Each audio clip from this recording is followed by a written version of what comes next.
Tifosi! Welcome back to Football Italia Network. I'm Sir Angelo, and this is your Serie A entertainment experience.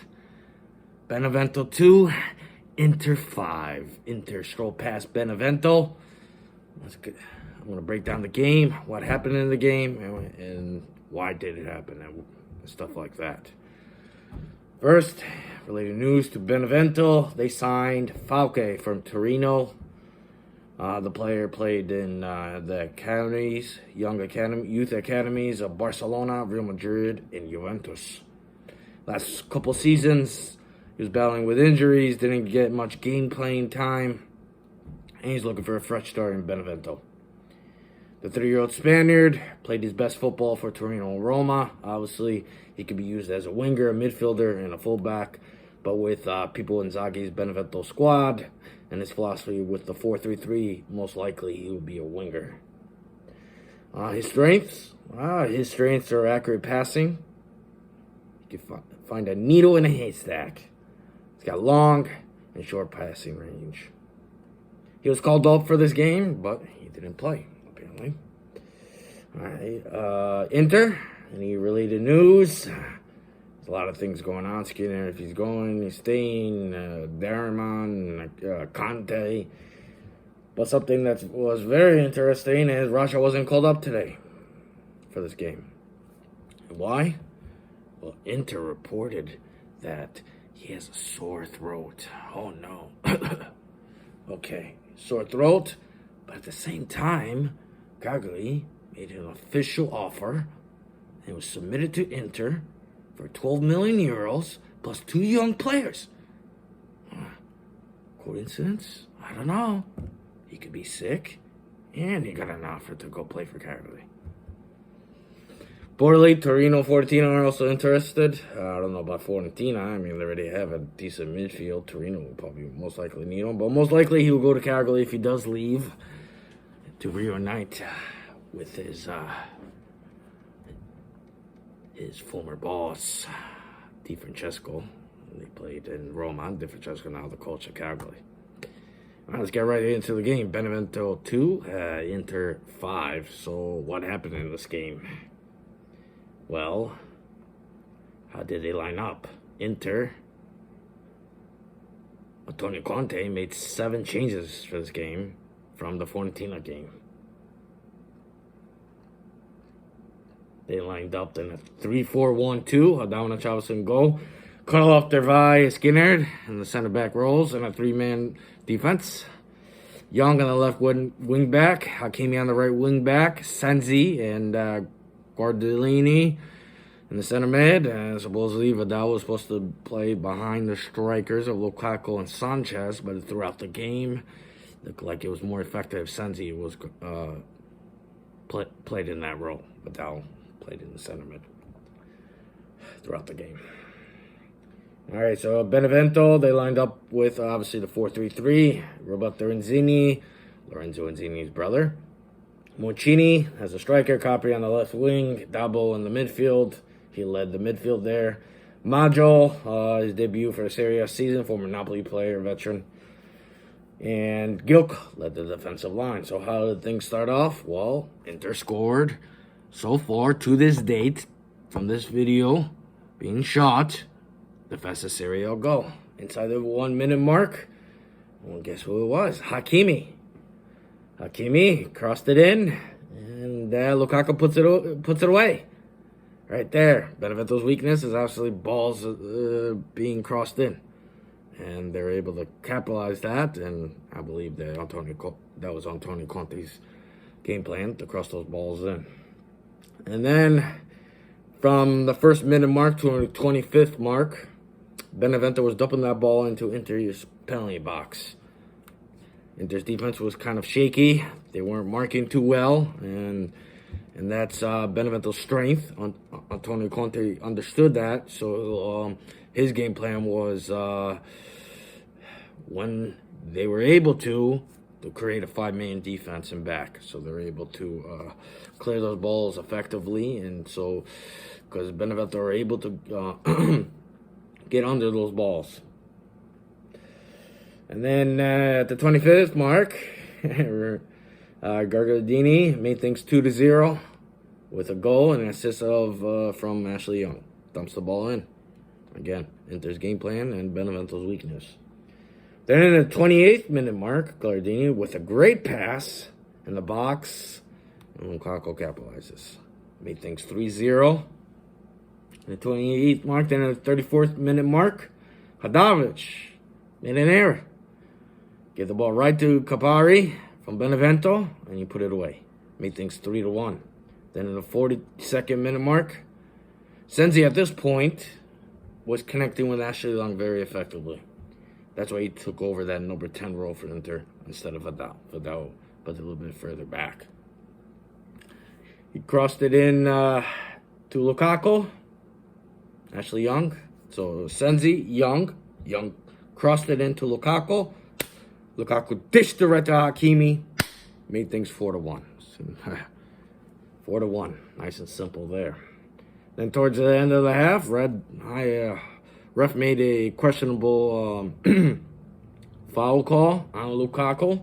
Ball was dumped into the center channel to Lukaku. And Benevento's defender, goalie, collided. Unbelievable. Collided it. And then that left Lukaku open up in the goal. An empty net. He could have just put it in. Made things 5-1 there. But ref called foul on Lukaku. Very questionable on that one. So the second half started with, of course, Hadanovic making some errors there. A little questionable with the ball on his feet. And Benevento continued with their plan to throw those, cross those balls in the penalty box. Inter's plan and defensive was try to get those 5 center backs in. In a 5-man defense line with Hakimi, Ashley Young as the wing backs, Kolarov, Skinner, and Dervai to be in there to settle it in. So Benevento looks like they established an identity.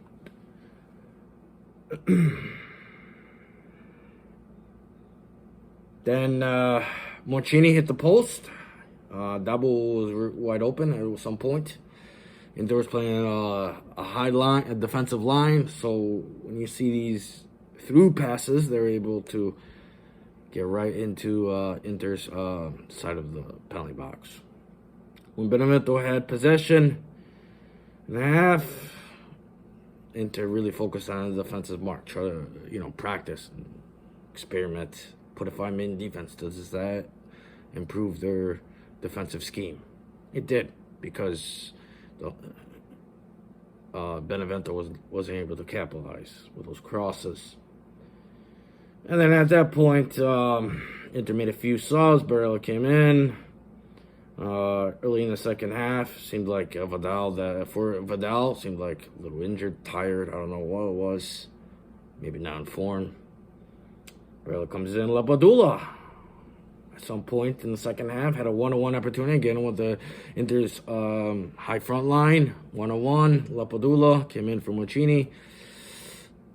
Shot it right to Hadanovic. It's right in the middle. Could have scored on that one. And then the 76 mark, again with a poor clearance, Benevento from Inter. Benevento was able to capitalize, and Kapari picked up his second goal. Inter weren't covering well on those crosses in the box. The 71 minute, though, Martinez came in for Lukaku. 71st minute, Utoro made things 5-2. So in this game, Inter's game plan worked today. That is to cover and clear out Benevento's crosses from Roberto Insigne. His quality crosses, Benevento's strength. That was successful. However, what didn't go right to plan is to not make any mistakes and cost you goals. Those 2 goals were from mistakes, not because of, not any tactical reasons.